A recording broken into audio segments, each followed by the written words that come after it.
Welcome back to Standing A Live with your host, Jay Ford, a.k.a. the Capo, and the DOC, a.k.a. Latoris.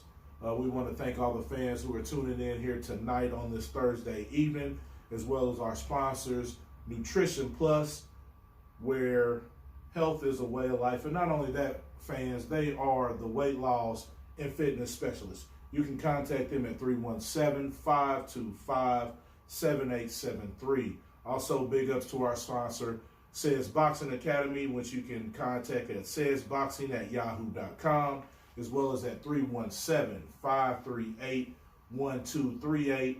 They have various wellness plans and fitness programs that you can subscribe to in terms of getting in contact with them via online or email, as well as stopping by the gym, which is located off of Allisonville Road. We also want to big ups our sponsor, Conceited Nobody, which is an entertainment podcast airing on Tuesday nights, which can be found on all your various podcast platforms. So be sure to tune into them as well. Big ups to UBF Boxing, Glove to Face, and the Ringside.biz, as well as all our other supporters, whether it's gyms, fighters, promoters, former guests, man. We appreciate all the time. Before we get rolling any more with that, let me check in first with my co-host, and then we will introduce our guest here for the evening. What's happening?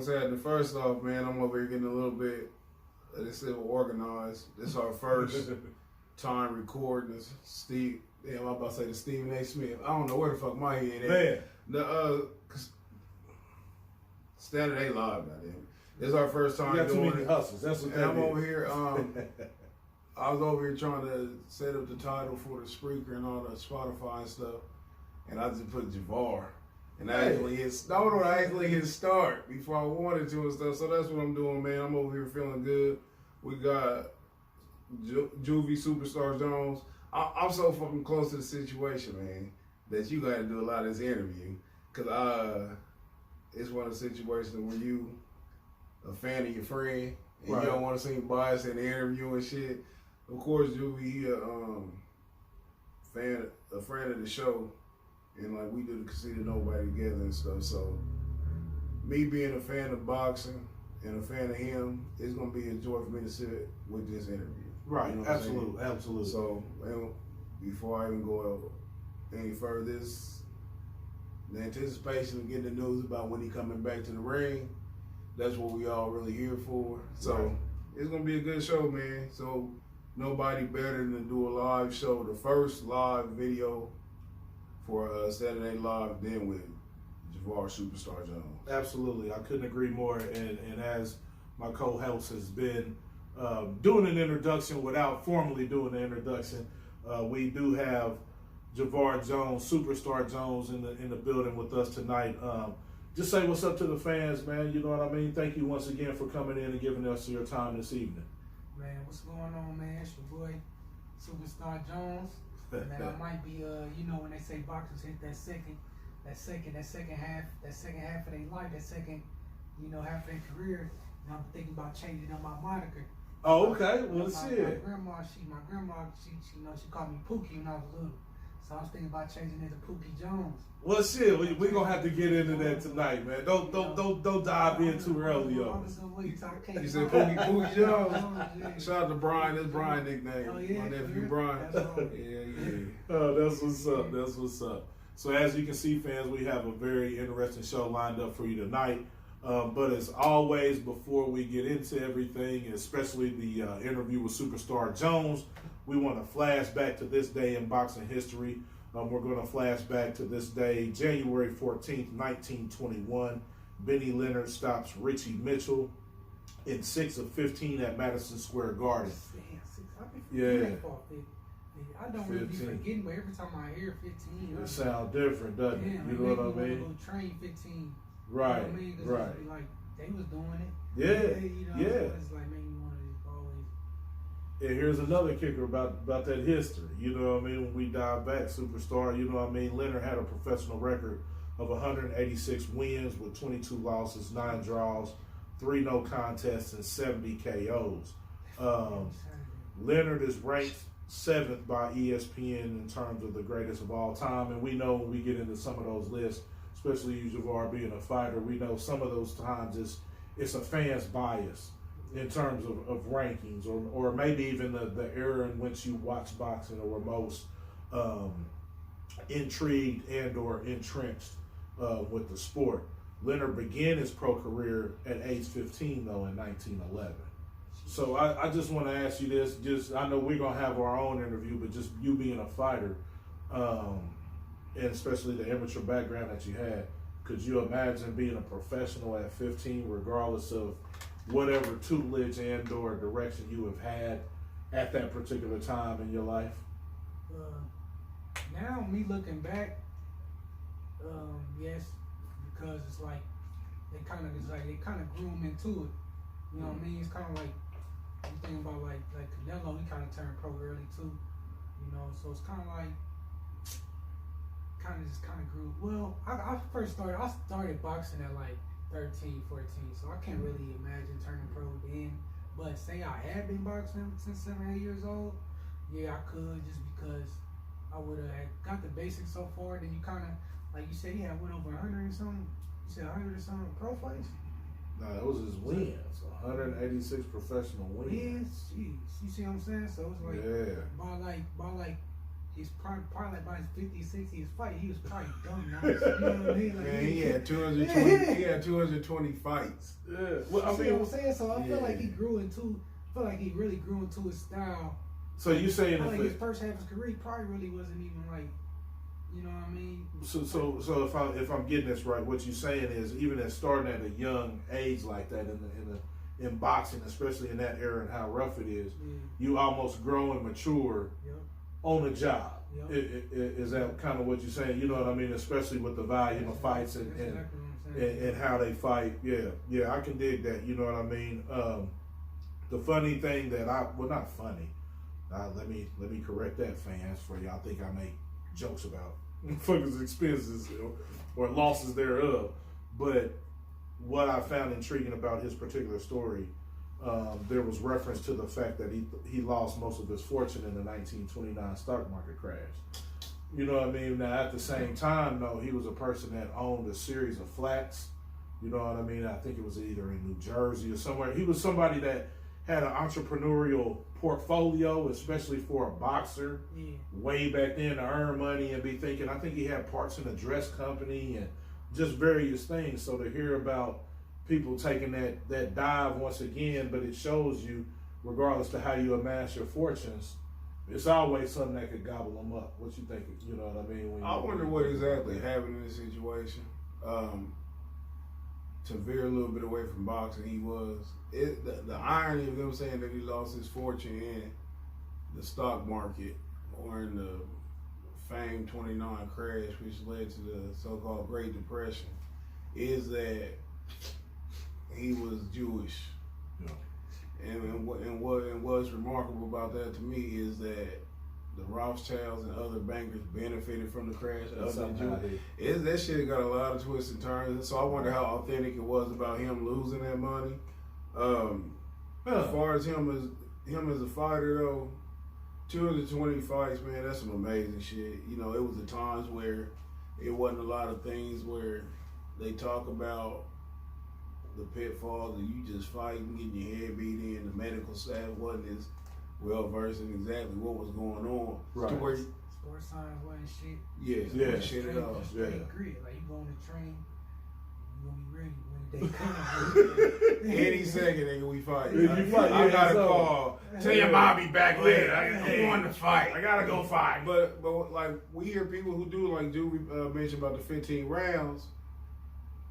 It's people who clamor for 15 round fights. I'm be honest, I don't want to see it. Niggas complain about the 12 round decision. Can you imagine watching 9 more minutes of, let's say, a boring fighter? Okay. Insert boring fighter. But people don't understand that in a sport that you can't guarantee safety, the whole reasoning for going from 15 to 12 was for fighter safety. Right. And to go back to the Benny Leonard times, 220 fights, sometimes they get up to 40 rounds. Yeah. Outside at polo grounds, Absolutely. 100 degrees. If we go back to the Jimmy Maxim and Sugar Ray Robinson fight, Right. Sugar Ray he lost because he was tired. He didn't lose because he was losing the fight. Exhaustion. But not to get away from Benny Leonard, he's always a fighter who I always see on the list. I've never seen him fight. He's always it's two names that come up when I see the greatest lightweights ever. It's always Benny Leonard or Roberto Duran. I agree. And I mean, it speaks for itself. My only jab at it is that what I don't like about not just boxing but any sport at this particular time in America, they stayed away from black fighters.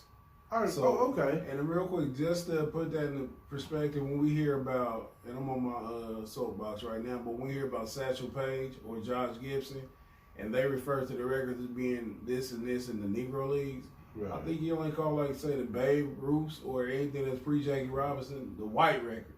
You know what I'm saying? I can completely concur with that, and I think that that's a valid point. You know what I mean? Especially when you talk about the landscape of sports.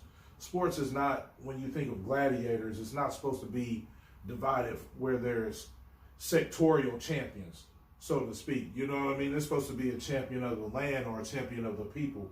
So I can completely concur with that perspective in terms of that asterisk in the history books. You know what I mean? As you look at that. What's also funny is you brought up some different things in terms of his Jewish background. There was also a hint, and I can't remember who brought the Pittsburgh hockey team, but they used Leonard as a front man. You know what I mean, for the hockey team, and then the hockey team went from one state to another, other hands to another. I say that just to say how the hands of business can be and what you can be entrenched in the afterlife of being an athlete. You know what I'm saying? He has fame outside the ring. He Movies. Jack Dempsey doing things with Harry Houdini. It's like this, America, man. It's always romanticized in any context when we know for the last 4 years there's been some kind of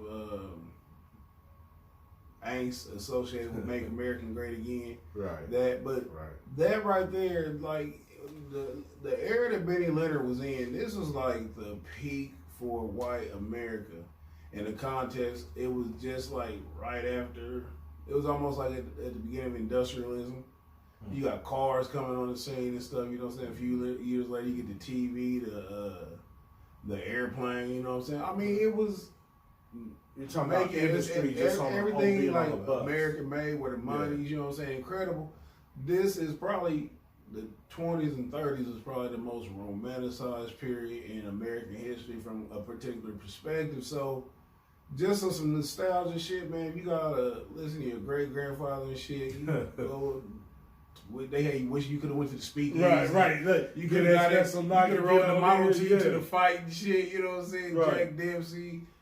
And for that era, man, just in the context of like the people who was being appealed to at that time, you got, from one view, man, this had to be one of the best times in the history of the country. You know what I'm saying? I mean, you damn near made me flashback. I felt like a black Michael J. Fox over here. I felt like we got in the car. Cause it just went back a little bit. You know what I mean? Because it's right before the First World War. True. You know what I'm saying? And so it's. They had none since the War of Northern Aggression. 60 years before that, it hadn't been major conflicts. So they was able to just sit back. They didn't have all the distractions that they hear today. The media wasn't as big.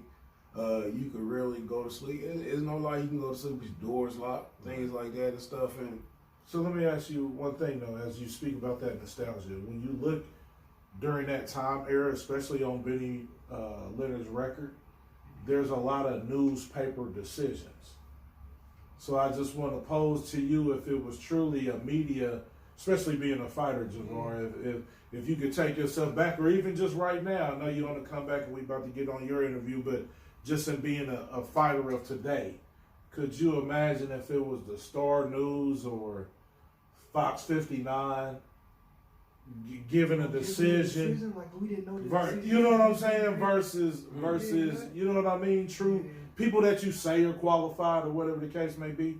You know what I mean? Could you imagine that, or even put that in any sort of context of how you would feel about that as an athlete or you know, as a fighter? I feel like, man, you know, you got your even like now, you know, you got your fights where like, you know, that decision or that scorecard was crazy, even though such and such might have won. How the fuck you get that? Right. But it's like, so even with that, it was like I can only imagine what the fuck they was doing, just throwing in paper. Right. You know what I mean? So hell no, I feel like, man, that's crazy. When you say made a decision, like this, who was responsible? Did they have like if you like as I was doing the research on this day in boxing history, when I was looking through just some of his records, it was literally listed as newspaper decisions. Now they didn't give an explanation as in terms of if it was 3 publications, so I can't sit here and act like I know, but I did find that interesting, and I thought, damn, I couldn't imagine if it was, you know, because Showtime does their cards, and maybe that's what bred a Showtime card, or how they felt like they'll give you a Harold Letterman card outside of the judges. I just thought it was very interesting, you know what I mean, to think of somebody as an athlete and a boxer, your shit being decided by the motherfucker that writes for boxing scene and fight hype. You know what I mean? That's just kind of crazy. And no disrespect, not saying they don't, you know, think they know what you're saying. You know, this was and to think though, just put it in another proper perspective. This was 100 years ago. That's true. So you gotta understand, like, if we go to any hey, that's some real shit though. If we go to any sport that's around today that was around 70 to 100 years ago, we're gonna see some shit like, what? That was a rule? That shit made sense, yeah. And I'm gonna tell you though something, if you're a boxing fan, you ever get a chance to go back and read a newspaper from the 30s, 40s, 20s, when you did see a black athlete, with the climate of today, how they have you stoked and thinking that everybody's out there just getting smacked around. The articles are shocking.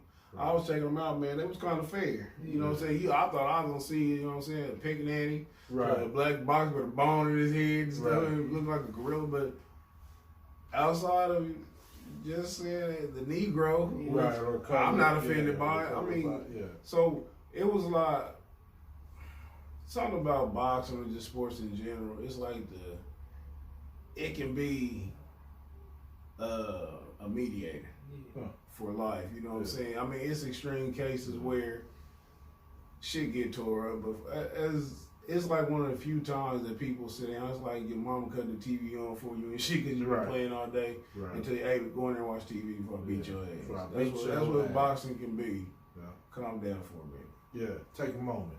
Absolutely.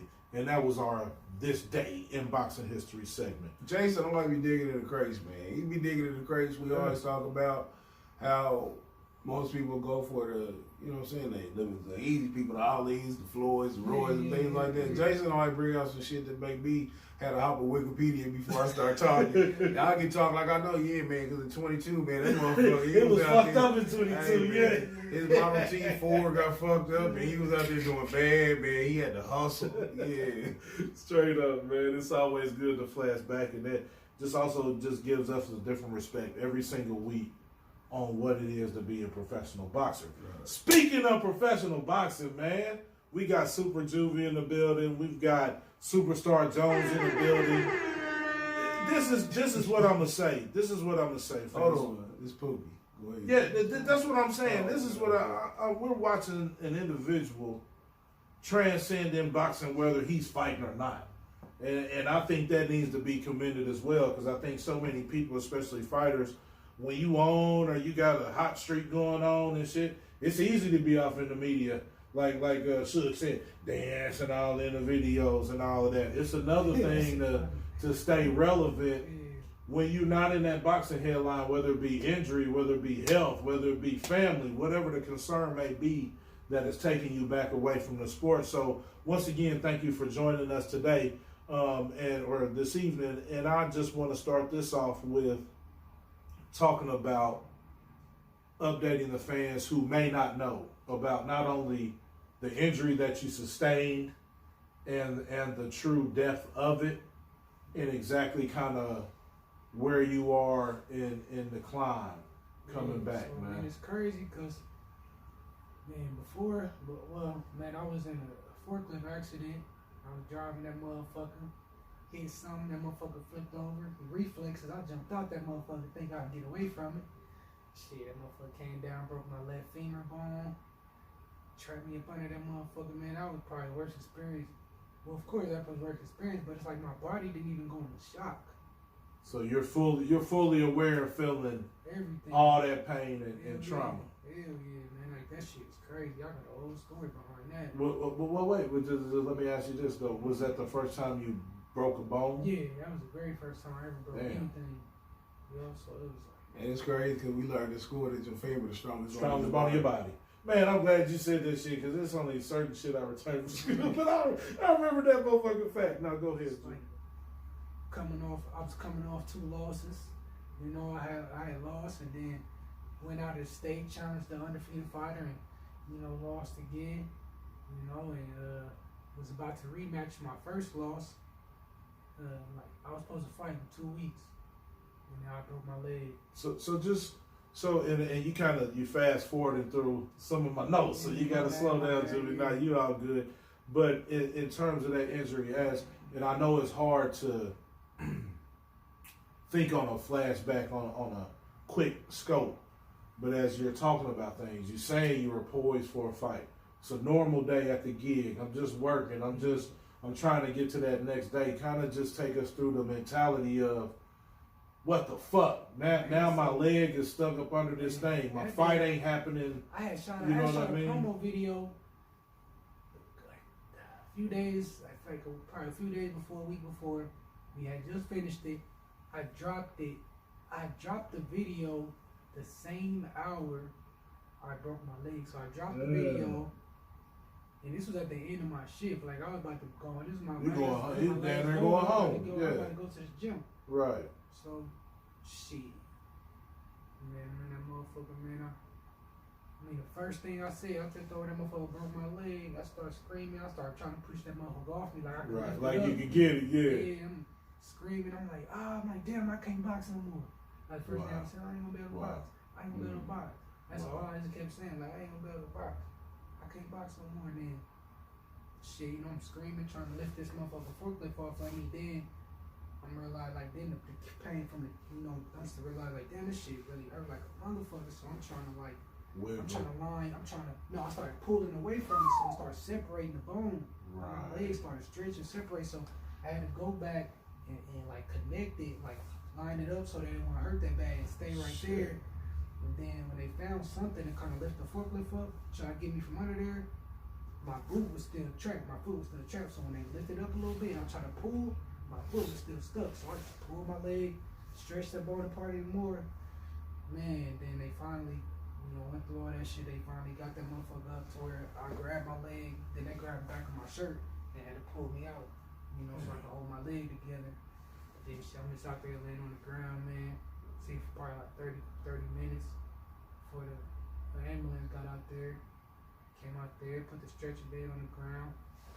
Jimmy put me over there, then it was like, man, my foot was facing a whole nother way, so they was like, don't look. Right. You know, to put the Did you look? Nah, I was staring at the sky like the whole time. Right. The whole time, man, I was looking at the sky. And some girl holding my head, talking like, you know, be alright, just look at me. Superstar. Yeah, I'm like, man, I'm looking at the sky, just like, man, just in so much pain, man. At this point, I think I stopped screaming. Right. Just because I was able to get my leg in line, so it's not really hurting that bad. But, you know, then, shit, they come out there, put me on the meds and shit, and man, it felt like that shit ain't even working. Put me in the ambulance, nigga, and not to mention, we in a gravel lot. Right. So that whole road. Yeah, that whole fucking, that motherfucker, man, that shit. Oh, Crazy, man. Crazy. That's crazy. I got one of the weakest fucking stomachs. So he damn near cut the story off. I'm damn near dizzy than a motherfucker. Listen, I'm tell you that shit's so traumatic. It's traumatic. He broke his leg. I was okay when he broke his leg. Right. When he paint this picture right here, I'm gonna tell you how far my mind go on something like this right here. First off, man, I'm dizzy. I was trying he did. I should have cut my music on while he told that story, because what he do is paint a picture and let you know exactly like what's remarkable about him being in the position he in now. Mm-hmm. And I'll say this not to slight another fighter, but it's just to put life in perspective. One of my favorite fighters is Errol Spence, and everybody lauded his comeback. Some people gave him Fighter of the Year, including my co-host Jason. I did. And a lot of people, I did that. And a lot of people cited him coming back from a traumatic accident. An accident that he himself was, you know what I'm saying, he caused due to him drinking and driving. Javar was at work, you know what I'm saying? Right. And so just to put, and not to down him, but just to add more, you know what I'm saying, more perspective to what Javar been able to get to this point. Right. Not just at work, but he working for the United States Army. Right. You know what I'm saying? Right. No, and for real. Straight up. When you sign for the Army, you think, and I don't want to narrate this story, I don't want to take away from the interview, I'm saying this real quick. When you sign for the Army, you definitely think that you don't want to get hurt in combat, but you know it's a possibility, but you don't think that you can get hurt and at the crib. You know what I'm saying? Things like that. The only thing that was more egregious than this was Pat Tillman. Man, wow. That's a big story. And it really leads me into my next question in terms of this interview, Superstar. What's been the toughest thing about your recovery, being away from boxing? Whether it, been the focus of boxing, or have you even been worried about boxing? Has it been more the focus of getting healthy in terms of your leg and boxing being secondary? Just kind of take us through that thought process. It was a roller coaster, because it was like, I'm telling myself, I never really just didn't tell myself I wasn't gonna box again. Like I knew after talking to the doctors and coming back and trying to, I was just like really like, man, I'm gonna do this, I'm gonna come back. But and I jumped into a lot of side hustles and doing other things and stuff like that.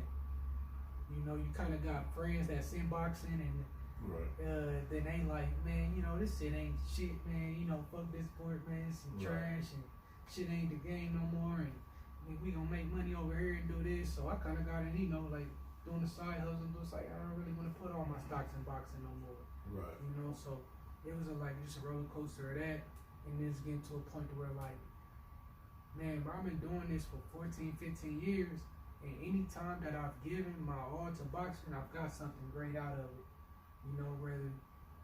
Whether, and I feel like that's just the most High rewarded me for working hard at what he gave me, as this gift. Like even if he don't give me exactly what I wanted, there's something in my life he rewarded me in that area, because I don't know, it's always happened like that. Like if I work hard in something, or I'm not in something that's in boxing, if I get everything I got and I really don't get exactly what I want from that, like he rewards me in another area, and it's just as great. And can you kind of expand on that? Because here's the thing. We have fans from all ranges that listen to our podcast, whether they be ex-fighters, new fighters, young fighters, old fighters, you know what I'm saying? But can you kind of expand on the rewards of boxing and how sometimes those expectations, and it's not a bad thing to have high expectations or high goals, but sometimes how you have to swallow or digest a meal that is good, it just may not have been that filet mignon or whatever it is you thought was going to be on your plate. Can you kind of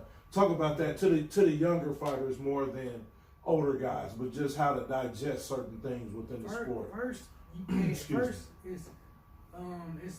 longevity, man. Like you really gotta put money in the bank with boxing. You gotta put that money in the bank, and you gotta keep putting that money in the bank. You gotta do it early. So like when I first started boxing, I was young at Anderson, and my coach was telling me I'm gonna do all these things. I really can't see shit outside of Anderson. Right. So I'm going to the gym every day, and it's like I don't even really know what an amateur boxing tournament look like. I don't know the world champion. I don't know what this. I can't really see what the scope of that. What he's saying to you. What is that? Yeah. Right. So you gotta think from 2000 was like 6 to like 2010 when I graduated. 2009 to 2010 when I graduated high school. Then I joined the military just off the whim, thinking like, I don't know what the fuck I'm gonna do. Can't pay for school, and I know I'm trying to get the fuck out of here. Then, a year, like almost less than a year me being in, I was able to go to school. I took out a school loan to go to the Olympic trials. They had a reload tournament because nobody made the team. So I was like, man, I'm gonna take out a loan, go out here and try to see what's gonna happen. This is 11. This was 11. This was 2011. Expensive one. So you did your own thing Yeah. to prepare yourself. Yep. Okay, I just want people out there to feel that. You know what I'm saying? I was in the gym every day. Before that. Right, but what I'm saying is, you took your career in your hands and propelled yourself. You didn't tell nobody else, hey, this is reload shit. I need you to help me get reloaded. Yep. You reloaded yourself. Yeah, it's always one thing after another. So after I did that, I lost in like the third rounds of the tournament. Man, my coach ended up introducing me to the All-Army coach. You know, then shit, he gave me this paperwork, took it back home, took it to my unit, they filled it out. It took me like almost a year for them to process my shit. No shit. Man, when they processed my shit, man, that shit changed my whole fucking life, man, because before that, like that whole year, 2012, man, like shit, I was staying in an apartment, me and my homie in Indianapolis down here. Right. Shit, I ain't had no bed. I just had my shoes and clothes in my closet. Right. Like I was talking to Toy, I'm like, I ain't had no bitches that year. I don't think I got no pussy that year. Yeah. That whole fucking year. That's focus. Like, I ain't even gonna, That's focus. No, I couldn't. You say you couldn't. What you say? You couldn't put it together if you wanted to. Say fuck focus. That was not my choice, huh? But I was focused though. I was Right. focused. You know, I was Right. I was working at Steak and Shake. I was going to Wait a minute.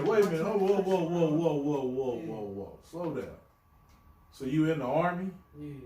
and working in Steak and Shake And going to Ivy Tech. and going to Ivy Tech, man. And training at the Christmas. You sure you ain't Jamaican? Training at the Christmas. No, okay. I'm just fucking with you. Now, I really want fans to hear this hustle, man, because everybody skips over the hustle. Everybody looks, if they seen Super Juvie today, seen Driving in Your Charge or whatever else, they got a whole different picture of life in boxing. You know what I'm saying? So we truly appreciate this story, and I'm sorry, just continue. I'm sorry, I didn't mean to cut you off, but I just wanted to just. That whole year, like I said, I'm working at Steak and Shake, boxing at the Christmas House.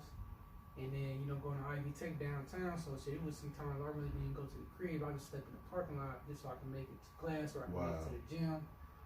And how old were you at this time? Like 18, 19? I was 19. 18, 19. 18, 19. Then I'm telling you, man, when that call came through.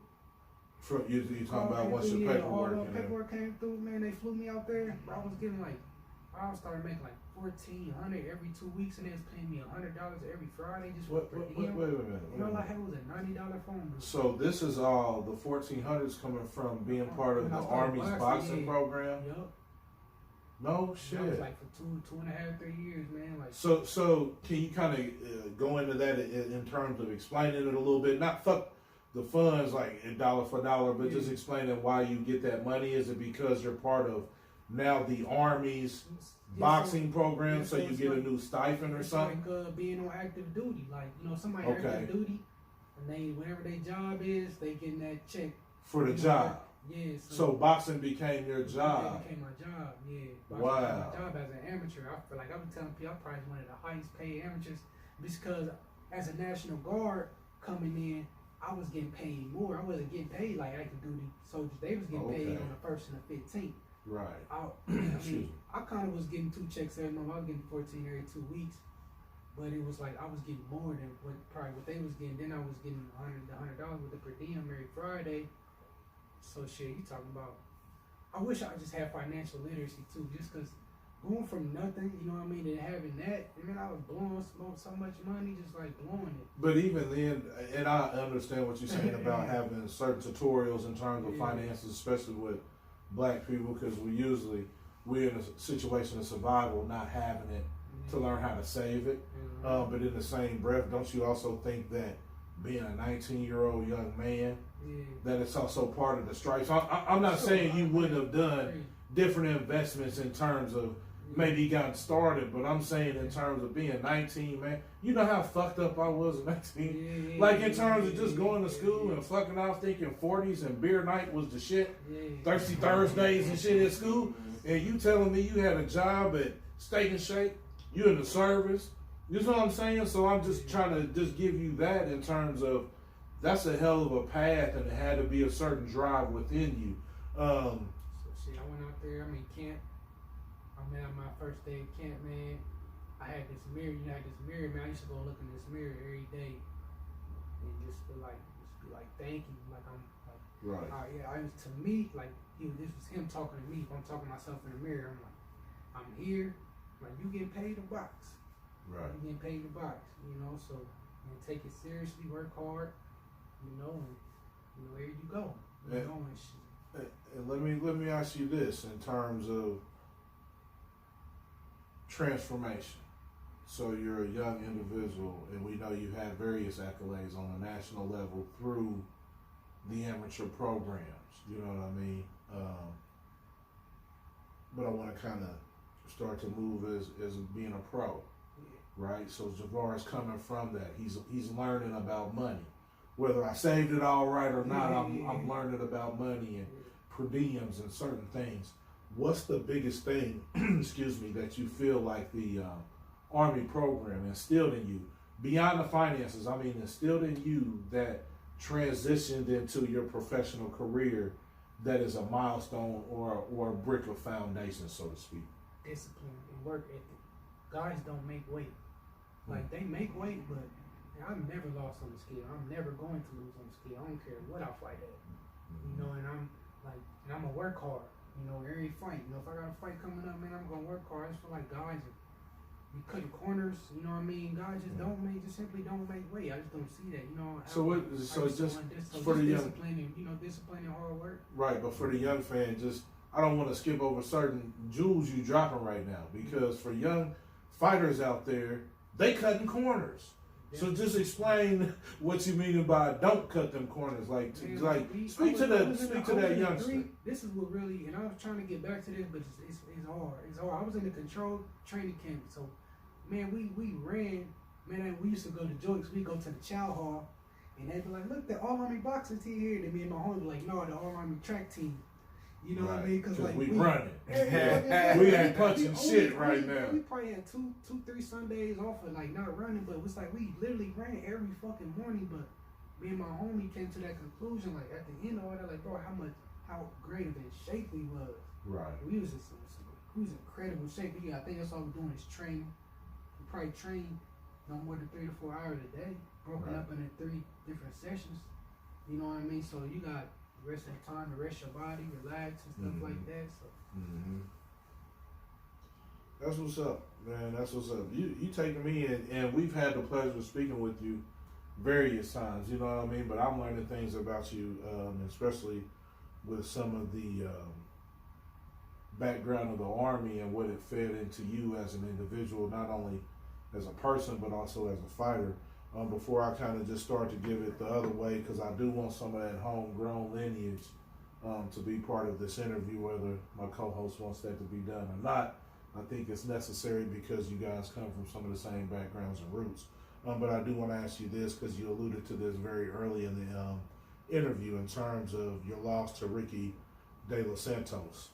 And I believe that was in, Rhode Island or somewhere? Ricky. But he fights there.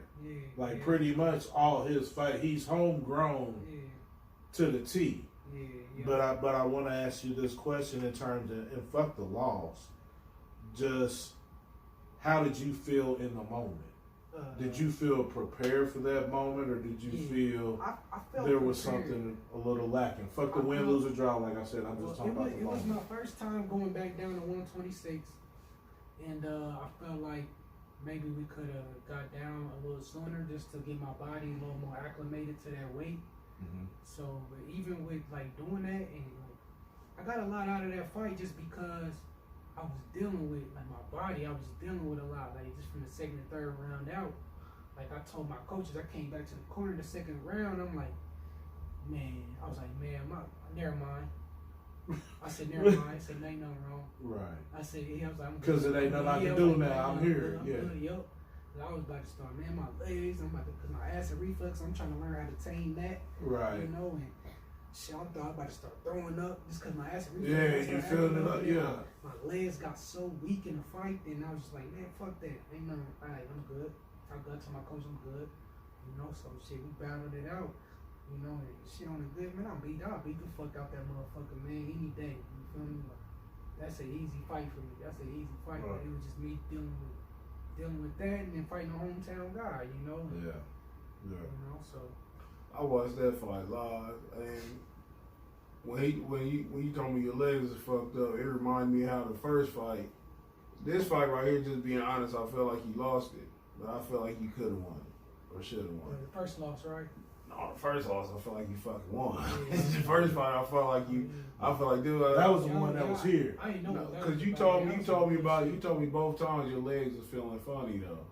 But the first fight, man, you know that one upset me because how the decision went. The second fight when you lost to Rhode Island, it upset me from the fact that I felt like you could have won. Yeah. You know what I'm saying?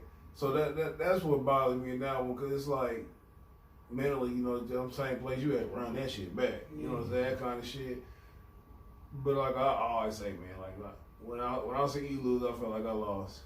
And I think the first one, that's the one that upset me and stuff. I was like, I can't believe that shit, especially when. That's the one that upset me too, because I didn't really think I did anything wrong.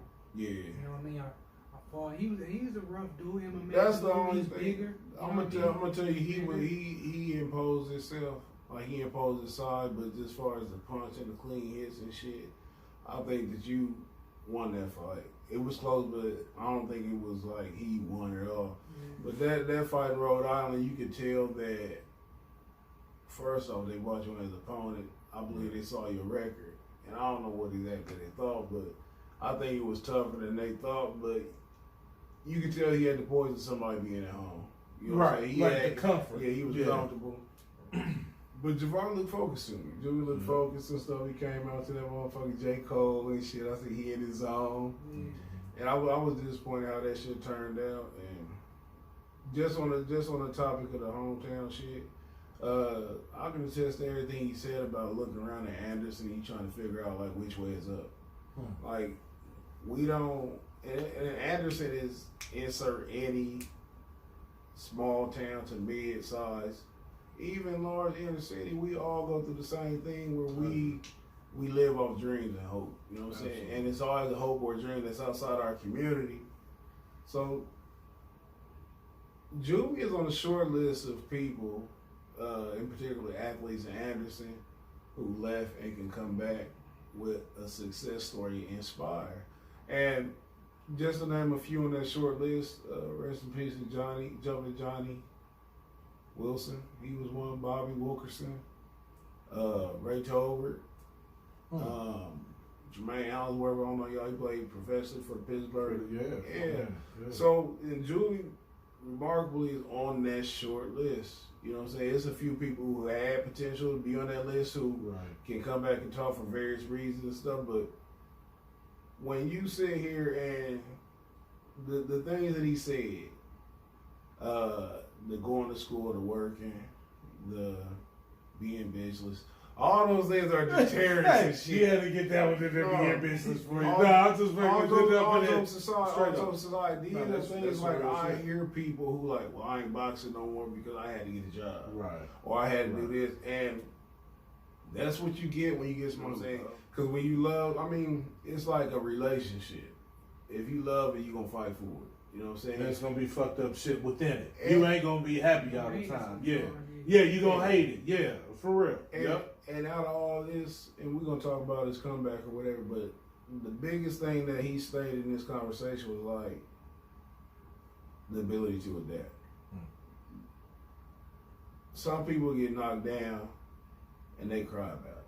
Right. Now, naturally, that's the thing to do, but to harp and just keep crying don't make sense. Right. When we introduced Juvie on the Conceited Nobody, we introduced him as Renaissance Juvie. And what it is, it's like sometimes you got so many talents and qualities that is buried inside you. They might show flashes of themselves, but in order to get an egg, you got to crack the shell. You gotta be willing to get, It took for him, unfortunately, to break his leg and drag that motherfucker across some goddamn gravel and shit like he on a fucking Rambo movie and hurt my stomach. But in the event, it's like sometimes, man, we too quick to call a fall or a setback a defeat. Because what came out of that is something else where everything's so common. He was Hydra. If you familiar with hydrant, you cut off one head, another one gonna pop up. Yeah. Two gonna pop up. And so like he had that setback, but then you find out, this wasn't my only fucking weapon. You know what I'm saying? You took this, but did you know what I'm saying? Like, you just start pulling out weapons and shit. And like people, it's so many like come ups. Like Julian be a fool to feel like he not blessed. You know what I'm saying? Right. Nobody in here is doing something that we sat in first grade and told the teacher we was gonna We're gonna do that. I would be an engineer, actor, football player if I did the shit that I said I was gonna do when I told the teacher. Damn, you know what though? And I just want to stop you right there. You had layers to your shit. Me, I was a kid. It was ball or I didn't know what the fuck I was. I'm gonna get a job, but I'm just saying it wasn't engineer. You named some good ass professors right there. I'm just saying it's me. I had no idea what the engineer was. It's just I didn't want to say no silly shit. I didn't want to say. But I'm just firefighter. saying, I just think it goes to the depth of what you're talking about, the depth of an individual, and sometimes it takes an experience or a situation to draw what that worth is within you. Not that you think you trash and shit, but I'm saying that worth of, hold on, motherfucker, I can do you a little with this hand and that hand. So sorry, not because you, but I totally feel it. And like he the embodiment and the perfect example of not letting life defeat you. Cause like we always hear the old adage that life is hard, and I always ask people, what are you comparing it to? When you say life is hard, what do you like? What's on the opposite side that it's easy? And so then when you put that in focus, you'll say, well, life ain't as bad as I thought. Right. And so not only that, it's like he just like continuously figure out a way to just adapt and evolve, and that's the hallmark of a winner. You know what I'm saying? And when I was saying like with nobody exactly where they wanted to be, but you somewhere. And then and I'll say this shit without no kind of bias or you know what I'm saying, we cool, so I'm gonna say this. He's still young, he still got the world by the tail. You know what I'm saying? He's still at a point where he got the pencil and you got the paper and shit, and you write your own story and shit. And not even just the children or the youth or anybody else. I mean, it's inspiring to me. Yeah. You know what I'm saying? It's an old beam going around. If you look around in your circle and you ain't inspired, you in the wrong circle. I agree with that. When you see somebody like this who, you know what I'm saying, he grind, you know what I'm saying, nothing given. Right. You know what I'm saying, nothing given. So, I mean, that's my A-town slant on it. You know what I'm saying? I know exactly where he's coming from. And I appreciate that. And it really takes me into the other part of my interview and some of the questions I had. You know what I mean? One of the major ones I want to talk about, especially as we start to get short on time here, but I definitely don't want to overlook, is the give back that you're giving to the youth right now. And like we alluded to earlier, it's not about being in the ring. I just smack somebody in the face, come watch my highlight tape and kick it with me. It's a genuine, I'm giving back. I'm giving back off my dime. I'm giving back off my time. I'm giving back off the people that gave for me. So can you just kind of talk about what you're doing, and not only with the Anderson connection, but just with children in general, and just some of your giving, man. Just some of your, I seen you on the turkey shit. I see you out here. So just talk about some of that give back and the importance to you. Boxing, man, you know, they call boxing a poor man's sport. But you got those kids, kids that parents went so crazy for them. Right. Was able to do certain things and put them in certain positions that it kind of gave them a little boost. Put them in certain positions, put them kind of ahead of the game, you know. So, man, shit, when I was boxing, like I said, we come from Anderson. Like you said, you don't know which way the sky, which way is up. Right. You know, so the fact that this man came out of nowhere, I don't say came out of nowhere, kind of found him. You know, I'm walking down the street one day with my cousin. He like, coach was driving a van. He like, oh, Antoine, what you doing? He said, man, he said, can I come back? You know, he chopped it real quick. Can I come back to the gym? I said, yeah, come back to the gym. To come tomorrow. You pick us up. He's like, yeah. I was like, what you talking about? It's like the boxing gym. I was like, shit, can I come? He was like, yeah. Right. And that's what got it started. That's what got it started. So, man, since then, you know, he dropped me off at home that day. Man, he came and got me like every day. It was like, well, Monday, Tuesday, Wednesdays, and every day. It was when it was time to, he had you. Probably was those one days that were like, he living life, so he got family, got shit to do. But for the most part, man, I never seen this man every day. Man, shout out Coach Name, man. My mom couldn't give him nothing. Shout out Coach. Yeah. Shout him out. Coach Richard Morgan, man. My coach Richard what's Morgan, you know, I won't put his name out, but yeah, my coach Richard Morgan, Yeah, he came and got me, bro, every day, man. And I was just sitting there my put some mama- sauce on him. my Make he mama deserved went- it. No, he do, yeah. My mom wasn't giving this man nothing. Nobody was giving this man nothing. The church really ended up kicking us out because they started considering us a liability. So Cause y'all box. you know, I ain't so, paying for the insurance. I'm not Man. trying So man, Man, that's he, crazy. he found us another gym. Just kept finding us places to train and coming to get us, man, and telling me, man, you gonna go to the Pan American Games. Then we gonna do this. Then we gonna do this. And I'm like, bro, what the fuck is you talking Well, about? yeah. Where's Pan American? Where You know, is like- that shit? you Yeah, know, where you? like, what the Nigga, fuck is that, Here is that goes. in Panama? Nigga, What you yeah. talking about, man? And so just me thinking like that's where it started. Everything that I'm doing now, like that's Right. what launched it. So I'm like, I feel like, kind of like, man, the Most High did it for me. I feel like He wants me to do the same thing for other kids who need it. Right. So He gonna take care of me. So I was like, I'm not really gonna worry about, Where it's gonna come from. Yeah, where it's gonna come from. So I'm just gonna do what I can do. Right. And let's take care of the rest. So if I just have 1 or 2 kids, that want a box, that's what I'm gonna do. Right. And that's just really what my mission is, like just to continue what Richard Morgan did for Somebody me. gave for you. And I feel like that's just the works of the Most High as well. You know what I mean? Nah, So, we all supposed to give. Yeah. We all supposed to bless one Kinda another. I feel like it's kind of Yeah. like a circle of life thing. Cause man, my Coach Ike was telling me about this. He's watching this documentary to where older trees, when they die, they give all their nutrients To the young- to the yeah. younger plants. Yeah. Yeah. So. Yeah. But you can't just tie that on the truth. That's just like you said it before. That's life cycle. Yeah. Like we not supposed to leave here with what you have. And my coaches now You see calling what I'm me, saying? They call me. They start calling me. Telling other kids like, Coach, go work with Coach Javar. Like my coach telling me, go work with Coach Javar. Coach Javar gonna show you this. Or Coach, so it's like, it's kind of like it's kind of like a family business too. Wow. So That's coaches, what's up. they gonna get old. It's Yeah. gonna be my turn. To start running it. You got the torch. If you don't realize it right now, you have the torch. Yeah.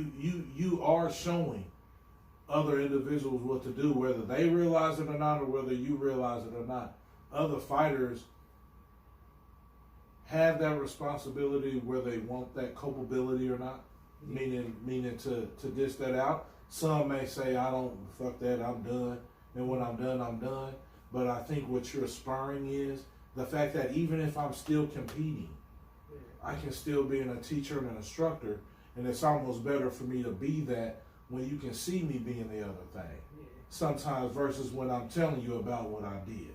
You know what I mean? Especially with kids. That's what I've noticed a lot. When you teach kids, sometimes they're okay, motherfucker, you talking about 45 years ago.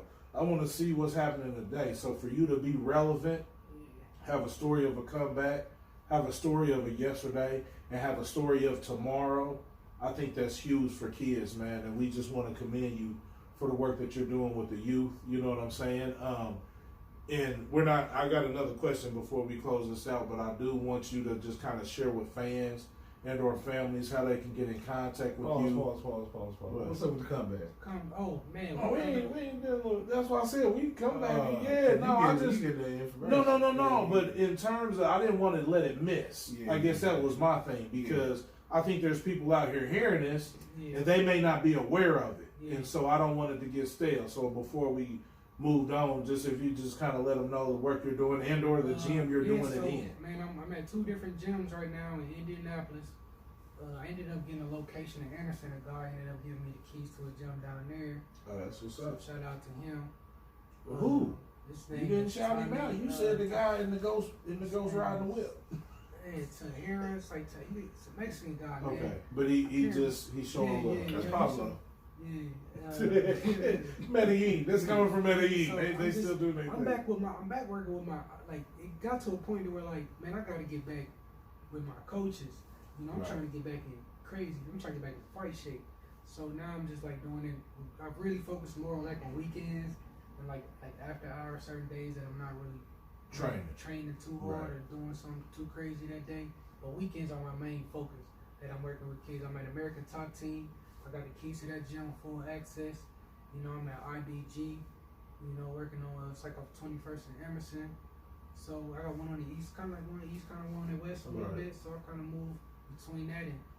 Man, people have been reaching out on Facebook, and I'm like, hey man, just bring them by, So really, people just need to get with you on the social media end of it. Hit me up. Looking up Javar Jones, reach out and just to come me. on with it. If you want, just bring it. Like, hey, ain't we going to talk about? Right. If you want to buy, bring him up here. Right. Bring him. Right. So let's get to the pure focus of tonight. The pure focus of Javar Jones. Man. You've been training. You've been inching back. Yeah. You've been slowly but surely. Yeah. We've seen the videos where you're not doing too much, to now you're moving like a motherfucker. Trouble. Where are we in terms of thinking when we may see Javar Jones in the ring again? Man, this whole COVID bullshit, man. Yeah, I was ready to fight. I want to fight this weekend. So you ready? I want to fight this weekend. Like I'm sparring. We doing like I've been like when I started sparring 12 rounds. I think it was a few weeks ago. I started sparring 12 rounds, and in 3 minutes start going like that. I mean, I'm still getting winded in between because you get in there, Some rounds you don't get tired. You gotta focus, get back a little bit, take one round off, or take a half round off, and get your wind together and jump right through it. But the rounds are going like this, and that's how I know I'm ready. That's how I know I'm ready because now I'm in there. I'm breaking each round down what I want to do. Okay, I'm about to do this for 30 seconds. I'm jamming, having out there. Okay, he trying to do this. I'm about to do this. Okay, this round, we can't catch me. That's about to dance. Okay, I'm about to get on this round. Bing, bing, bing. Ah, shit. Okay.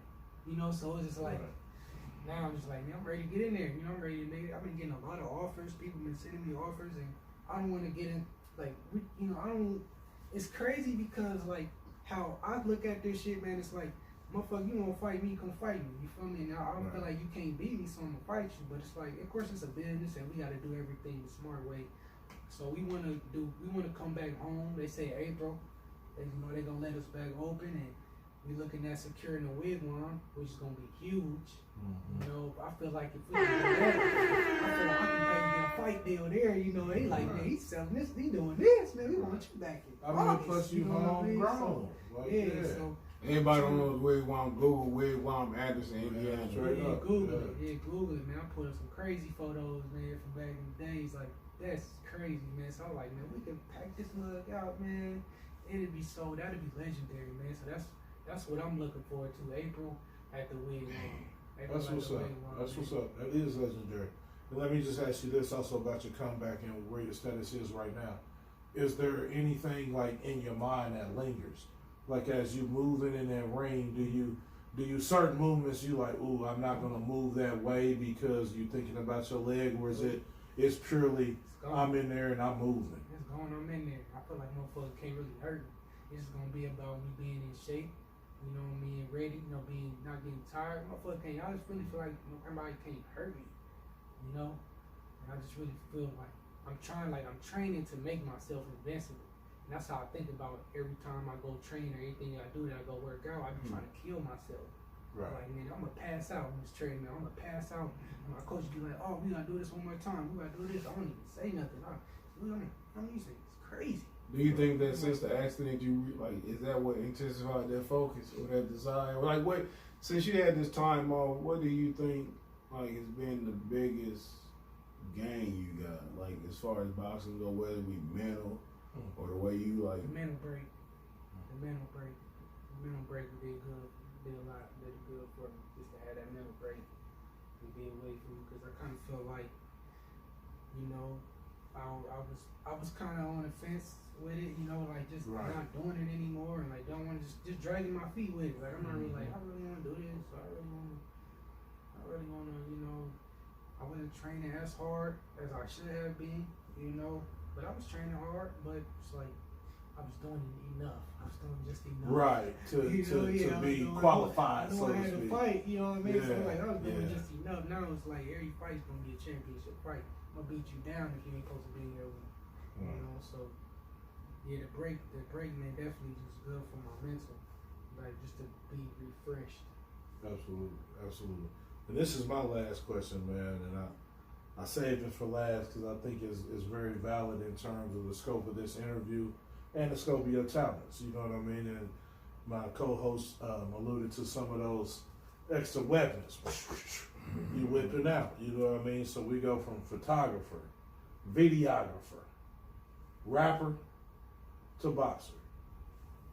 If you could have, and it goes on, but I'm just saying, if you could have your pick in terms of feeding you and your family for generations, which one would it be? Would it be boxing? Would it be some of your other endeavors? Just kind of take me down that road. If that magical, you know what I mean? That magical story, man. What's the profession of the superstar within that magical story? I don't know if I want to.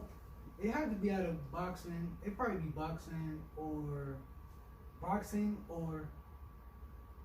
photography. I ain't gonna say music just because I don't think I would ever really want to be that big on the music tip like that. Cause it's really fun for me. Like it's really fun. I feel like if I start like. It takes it out. It takes what you want out of it. Yeah, I got you. Certain things, but right. You can still make it fun too, man. But photography, like the videography, like me and Tars talk all the time, like we be having all these ideas, man, and just like it'd be cool to just really just be coming up with movies, series, doing photos. Content. So way more creative. Just content. Going to games, photography. Right. Like I go do boxers, you know, do photography for boxers, you know what I mean? Just right. Yeah, just like so it had to be the photography and videography. Like if I can do that, make billions and make millions off that shit, I'll probably definitely say that'd be what it is. That'd be what it is. And really, that's the one that will have the most longevity. And not only the longevity, but that's the one that I believe touched more people. Because you can affect more people, whether you're doing a wedding, a music video, a movie. And it's something that stands the test of time. Now, music, how many classic albums is in the history of the world? You know what I'm saying? No, I can dig it. But you can take a picture of somebody when they 7.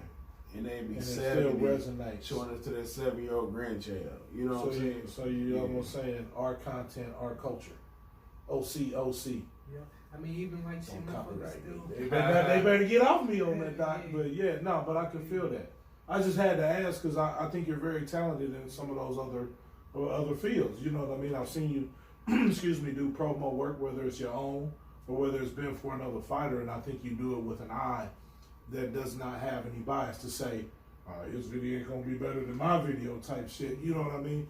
And I think it takes a different individual and a different talent to understand what the best spectrum of light is for a certain individual and whatever that particular content or project may be, man. So that was what I had on tap, man. You know what I mean? And I once again thank you so much for your time. And I think fans have got to see tonight a different light of Superstar Jones, and not only that, a different light into being an athlete, fans. You know what I mean? Sometimes we think it's all practice and promos and disco shows, as they say, whether you're doing club events or whatnot. But sometimes it is truly about the substance and what you're giving back to your craft, and not only your craft, but the youth of the future.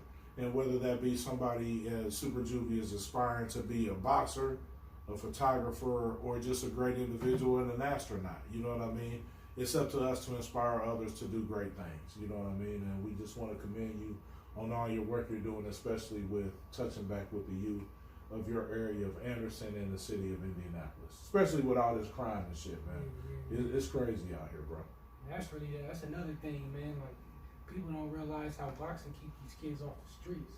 Right. You know what I mean? I mean, like when I started boxing, man, all my friends started boxing. Even though they didn't keep going, a couple of my friends actually had bouts. My best friend Chubb, he fought Malcolm. No shit, right? He got whooped. Hey, but he did that. He did a cool fight. He didn't get suspended that time. You know what I mean? So like, just me to be able to influence my friends and grab them, come to the gym and kind of keep them out of trouble. Do it because I was following them. Right. Because I ain't really had no, do what the fuck I want to do. So we get kids too. You hang out with your friends, man. Absolutely. But it was like, my mom always tell me quit following my friends. I'm like, I'm not following my friends. Right. I'm not following my friend. Like, hey, she say that shit. Then I start boxing. I'm like, shit, nigga, this is my own thing. Yeah. This is my own thing. Ain't nobody doing this. And then my friends start doing what I'm doing. I'm like, shit, I'm gonna keep doing this. Yeah, that's how you know they friends. And ain't that our mom's boy Mike? Mom said the same shit to me, but sometimes you in that group because that group is inspiring. Sometimes it's bad inspiration. I'm trying to but remember you know what I who he mean? fought, because he fought before Chubb.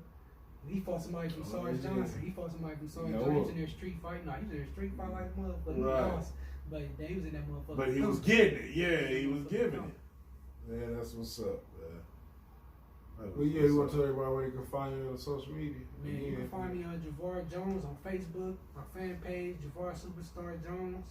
You can find me at Super Juvie on Instagram and Twitter with Super Juvie, 2 I's, Juvii. And yeah, reach out to me, man. You got a kid, or even you, if you want to get in and do some hand pads, or you just want to learn boxing, man, I can teach anybody how to box. I think I'm really good at that. I really think I'm a good teacher, because I notice people don't even have patience with little kids, and I know how to work with kids. Like, I'm really good with kids, so yeah. That's what's up, man. So we're gonna shout out Juvie again, man. Juvie, aka Pookie. AKA Pookie. Y'all get the story of Pookie Jones after this next run of boxing, man. I'm about to make a strong run of boxing. Know y'all get that story of Pookie Jones in my 30s or 40s or something. And I'll definitely be there. Pook Jones. Who? Be there with my Juvie Pookie pom poms. That's Wigwam. That'd be huge. Anderson, Indiana. Bring some light and some life to Indiana. Thank everybody for tuning in again. All our friends and fans, past guests and things of that nature. Got anything you want to say? Wow, man. Tune in next week, Standing A Live. We appreciate everybody who supported us. If you ain't part of the bandwagon, you better get a part of that glow up before we blow it all the way up, like the world trade. You know what I mean? No disrespect, but I'm just saying. Thanks for Super Juvie out here for coming out. Yeah, man, I just do it. I drop a bar. Sometimes it be from afar. But I dropped that bar, you know what I mean? But I thank everybody for tuning in. We thank Super Juvie for coming in. We thank him so much also for his community work. If you have any questions and or comments you want to submit to the show, please feel free to do so via our Facebook page. And once again, thank you for tuning in to Standing A Live.